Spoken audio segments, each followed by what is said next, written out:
आणि 3 मुले आहेत. ती एक मुलगा वसईला रिक्षा चालवतोय. 15वी शाळा झाली या, पण रिक्षा चालवतोय. आता एसटीत लागला होता कंडक्टरमध्ये, पण त्याला लयच ताप होतोय. 12 तास पडतात ते म्हणताना ते रिक्षा चालवतोय. आणि एक कोल्हापूरला इंग्रजीचा मास्तर झालता, पण पैसे 7 लाख मागते ती म्हणून त्यानं MPCचा अभ्यास केला आणि परत तलाठी झालाय. ती तलाठी झालाय ते अजून दुट्टीव नाही गेला. आता दुट्टीव झाली का 2 महिन्यात.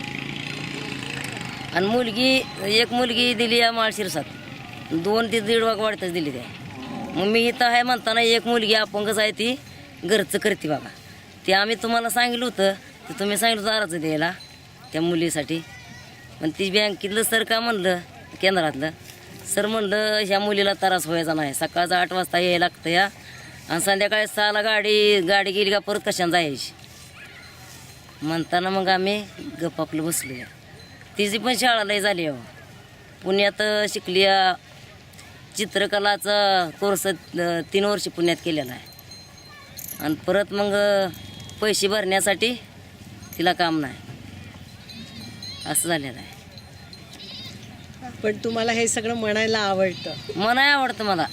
मग असं कष्ट मी का नाही केंद्रावर तरी बाजाराला आले गावावर अजून जाते त्या सरापाशी ती म्हणायला लावते काहीतरी. आलो का नाही तिथे जय म्हणून तुम्हाला पुकारलो तू आता. हो, मलाच पुकारलं. निघाली तर ताई आल्या तर कोणता